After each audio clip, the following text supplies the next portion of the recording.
Hi student, welcome once again and this is part 18 of the solution chapter.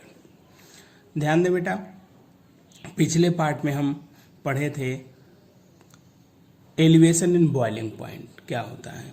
इसमें हम पढ़ेंगे depression in freezing point. ध्यान दे बेटा, start करने से पहले कुछ चीज़ें मैं आपको बता दूं।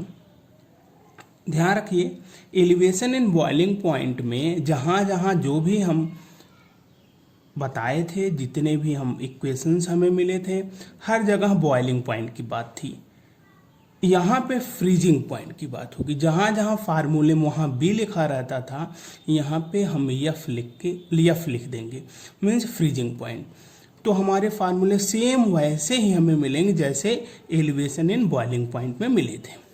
तो देखते हैं कैसा कुछ है। पहले हम जाने what is the freezing point. ध्यान दे बेटा, freezing point of a substance is the temperature at which the solid and the liquid forms of the substance are in equilibrium।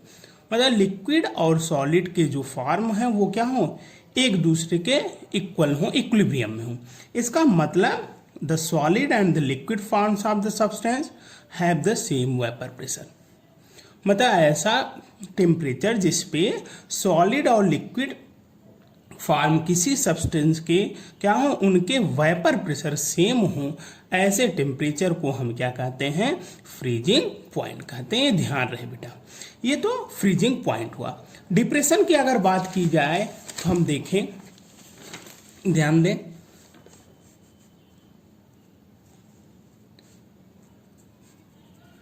Depression in freezing point के लिए हम एक graph plot करते हैं। ध्यान रहे, हमने एक्स एक्सिस पे टेम्परेचर को लिया है, वाई एक्सिस पे हमने लिया है वेपर प्रेशर को।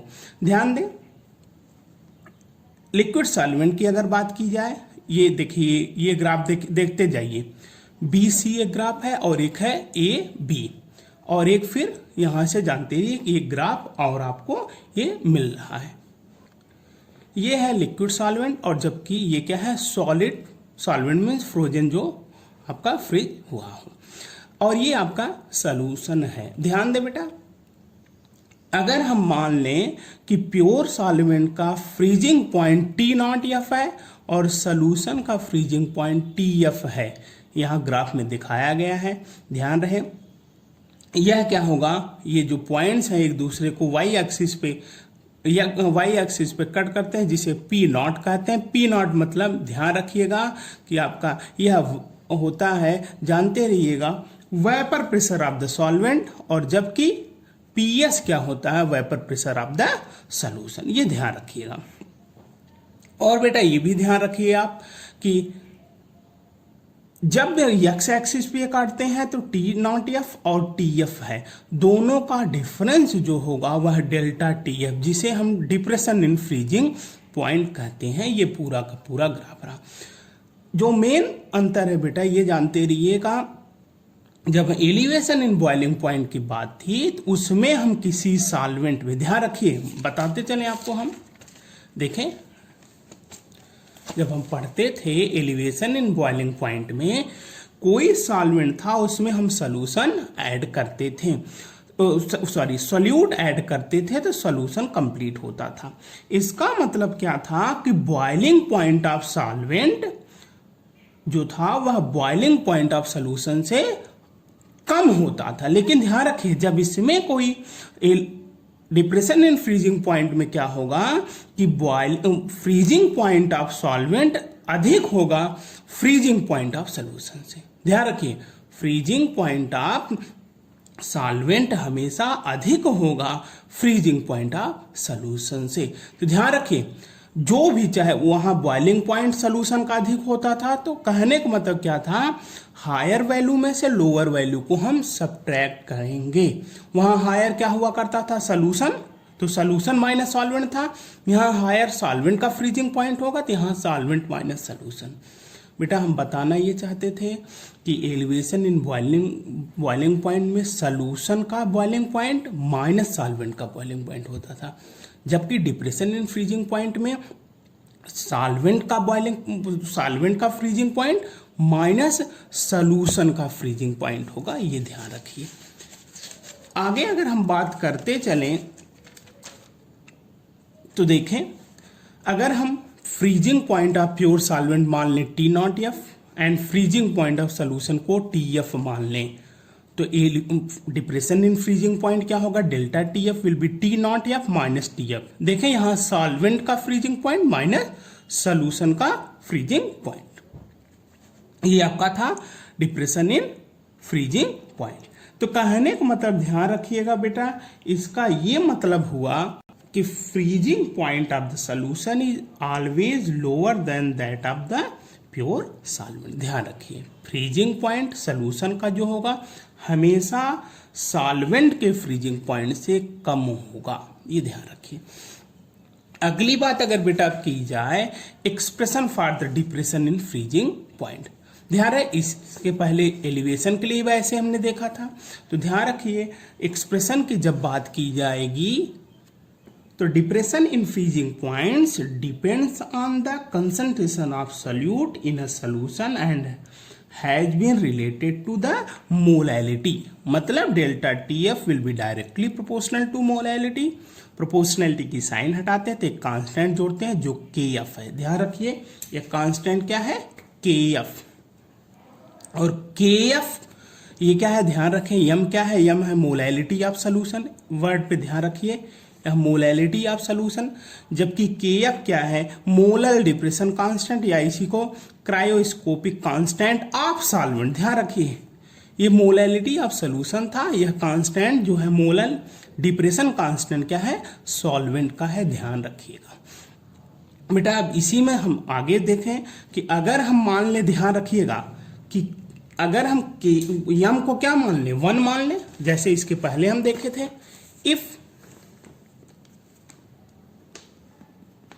यम इक्वल टू 1, यम को अगर 1 मान ले तो इक्वेशन क्या हो जाएगा, delta T F will be equal to K F.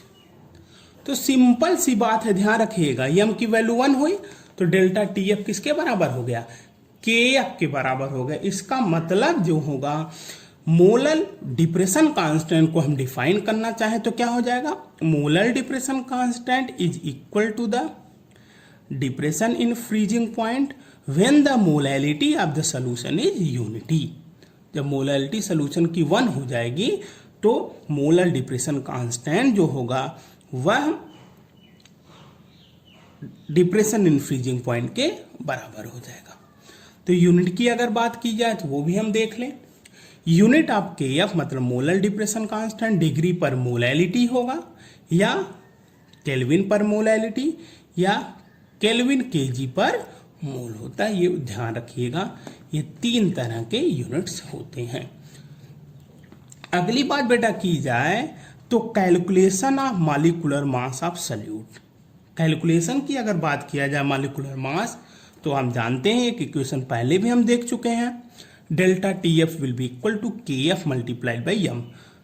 तो ध्यान रहे मोलैलिटी जान ही रहे हैं, मोलैलिटी क्या होती है, the number of moles of solute dissolve in per KG of solvent. ये मोलैलिटी वैल्यू रख देते हैं, तो delta T F will be equal to K F multiplied by M. M मतलब हम रखते जाएं weight upon molecular mass, molecular mass को हम कैपिटल एम से डिनोट करते हैं, ये ध्यान रखिएगा।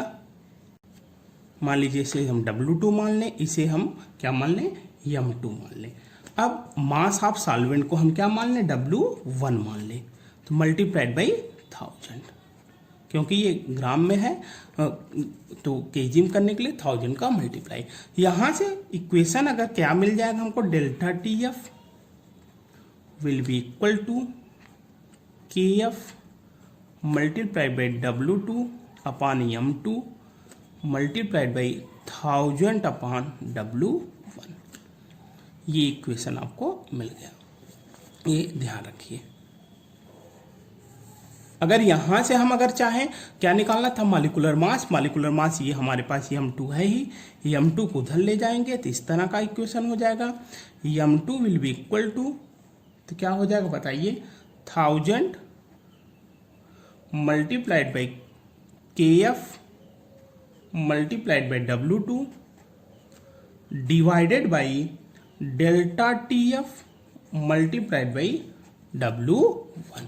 ये ध्यान रखिएगा, ये आपका M2 हो जाएगा molecular mass of the solute. Easy way में आप फाइंड आउट कर सकते हैं। अगली बात बेटा अगर की जाए तो ये तो हो गया आपका calculation of molecular mass of solute. पहले भी मैं बताया हूं, फिर से सुनते चलें। कितने टर्म है? 1 2 3 4 5 टर्म में से कोई 4 दिया रहेगा, एक पूछेगा। अगली बात है calculation of molar depression constant from enthalpy of fusion. Enthalpy of fusion के थ्रू मोलर डिप्रेशन कांस्टेंट कैसे हम निकाल सकते हैं। बेटा ध्यान दे, उसके लिए मैं फार्मूला आपको बताता चल रहा हूं। तो KF equal to R T naught F का स्क्वायर डिवाइडेड बाई 1000 LF। इसे और भी रीअरेंज करें, will be equal to M1 R T naught F का square divided by 1000 delta fusion H। ध्यान दे क्या कुछ है मैं आपको बताता चल रहा हूं, आप नोट करते जाएंगे। KF आपका क्या है? Molar depression constant. R क्या है? गैस कांस्टेंट, वैल्यू आपको पता है, बताया जा चुका है। T नॉट F क्या है? ध्यान रखिएगा, यह है freezing point of pure solvent. 1000 जान ही रहे। LF आप जानते रहिए क्या है। LF की अगर बात की जाए तो LF आपका है लैटेंट हीट ऑफ फ्यूजन पर ग्राम ऑफ द सॉल्वेंट। ध्यान रखिए, लैटेंट हीट ऑफ फ्यूजन पर ग्राम ऑफ द सॉल्वेंट। और बेटा M1 की अगर बात किया जाए, this is the molecular mass of solvent. M1 molecular mass of solvent. और क्या बचा? डेल्टा FU मतलब फ्यूजन H, ये है लैटेंट हीट ऑफ फ्यूजन पर मोल ऑफ द सॉल्वेंट। दोनों जानते रहिए, ये लैटेंट हीट ऑफ फ्यूजन पर ग्राम ऑफ द सॉल्वेंट, या लैटेंट हीट ऑफ फ्यूजन पर मोल ऑफ द सॉल्वेंट। ये फार्मूले हमारे पास हैं। अब क्या कुछ किस तरह दिया रहता है उस तरह हम रखते हुए न्यूमेरिकल सॉल्व करते हैं। तो ध्यान रहे बेटा, this is the depression in freezing point. तो ध्यान रहे, इतना कुछ आप पढ़ते रहिए, अगले वीडियो में अगले टॉपिक बताए जाएंगे। Thank you very much.